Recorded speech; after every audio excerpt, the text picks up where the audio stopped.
Today we're going to discuss what the Bucks bring to the table. Essentially, it begins and ends with one person, and then it's Giannis Antetokounmpo. And then Giannis again, just absolutely winning versus grown men, even if double teams come, is unbelievable athleticism. And Giannis doesn't always need the head of steam. He can be in close quarters here and use his sheer physicality to overpower smaller defenders like Caruso and still get up good shots in tight. Giannis' ability to post up, essentially working from anywhere, and defeat defenders one-on-one using strength and athleticism. And again, if we haven't got the message by now, the last place where you want Giannis to be is one-on-one inside the three-point line. It's just a recipe for disaster, and even if the help comes late, you're still asking for major trouble. One of the really nice concepts the Bucks have done is they've provided spacing along the perimeter for whenever defenses decide to double, usually on Giannis, but also on Dame as well. They have shooting around the perimeter that can punish you if you're slow to rotate whatsoever. The ability of Giannis to work in close quarters opens up so many avenues for the offense. We can see that all eyes are essentially on him, and they have to have defenders shading towards him always because he's going to be a mismatch one-on-one. And so you have players, and Gary Trent Jr. also fits that mode. He is in the corner spaced out extremely well if we notice, so that when this ball gets kicked out, he has space and time to get that shot up. Dame or Giannis to create the attraction from opposite side defenders, and the fact that you have shooters along the perimeter that you can instantly find in the corner. And Brook Lopez has done a great job changing his game to be able to allow him to do this kind of thing. Even in a non-traditional kickout like this, because Giannis commands so much respect even far from the basket, if you have help over, shade over, and not clear communication on who the rotation is behind, you're going to leave players like 12 wide open threes on the perimeter.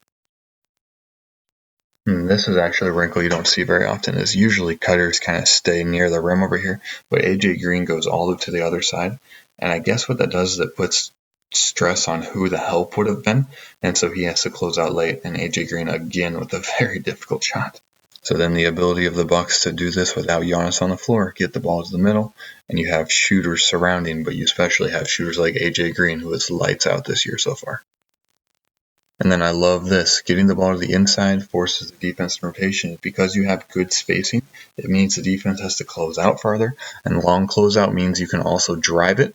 Okay, so with the little shot fake right there and the drive, I love this by Green. And again, you have great spacing, so you don't have players that rotate over or something. You have Gary Trent still staying over here, and that's an easy pass straight across to a good, clean look. And then seeing that the Bucks don't absolutely require Giannis to be in the game is also crucial, as you can have Bobby Portis do the same concept. And if you have a double come and slow with the rotation, you're going to give up open shots. Exact same concept as last one. You got Bobby Portis on the inside. You're going to have help and or the big simply sag off a little too far. And Brook Lopez is a decent shooter. I don't know if this is probably the shot they want him taking, but shooting that with confidence says a lot about what he thinks about his three-point ability. And then the next step from getting the double is I like how Dame's actually pointing to Gary Trent over here. And so Giannis finds the open man, and it forces the defense in rotation.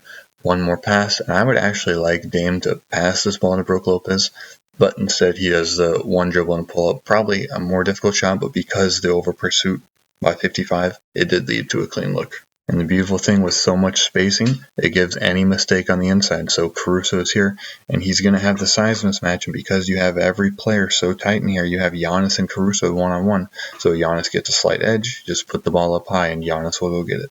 And then the counterbalance to the space on the outside is when you get to the middle, if you're not a shooter, like 44 is not as much of a shooter, you can cut to the inside.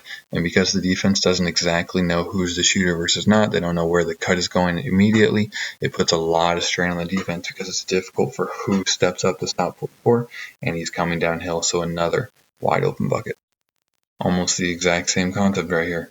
Ball's on the inside, and you have defense paying so much attention. You have spacing already. And so if you cut through that spacing, it's very difficult on the defense for who picks up, especially big players when Shea felt like he had to go double.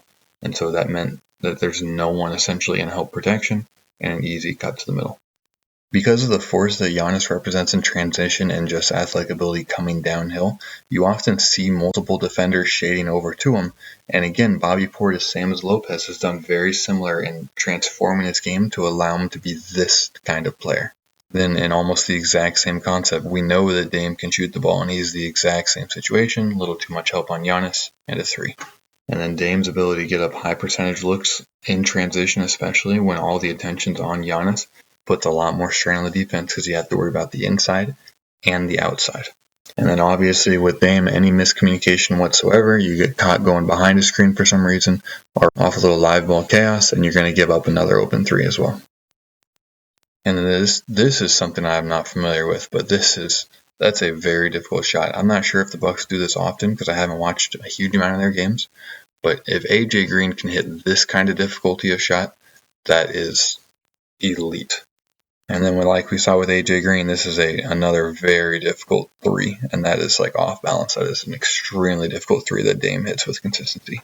I don't know how scripted this is, but this is like pretty perfect. Maybe they knew that OKC was going to come out in this style of defense because this is absolutely brilliant drawn up. We have pass to the inside, and then with this dribble on the inside, essentially you have the big cut up. And I mean, Shea's not going to be able to jump with Giannis. No one's going to be able to jump with Giannis. So Giannis coming downhill is the easiest of dunks for the Bucks. And again, without Giannis on the floor, spacing extremely good. Running just little action like this because they're worried about AJ coming off the screen and going downhill. They put strain on this defender who felt like he had to stay in front of him. Brook Lopez, now a decent 3-point shooter, giving him that much space is asking for trouble. And the thing is, Giannis' athletic ability doesn't just translate to offense, it also allows for just elite recovery on defense. His length and athletic ability gives him so much versatility. And Giannis, again, holding his own on the defense against a post after this first miss. As soon as the rebound goes up, Giannis is in a place where he doesn't need to be aggressive with the body because he's got so long arms he can block it at the top. And finally, this is with 2 minutes to go in the game, and this is like Milwaukee's got this game won, like it's just about over, and Giannis is still flying around on defense, making clean blocks like this. Like that is so crazy athletic against an NBA post player. That is wild. And then the ability to flow into offense and transition puts so much strain on good teams. That is great offense right there, and defense. Which is why I think the Bucks will make a sizable run for the NBA. We'll see about how they handle against teams like the Celtics, but the Bucks with Giannis playing very, very well are a dangerous team.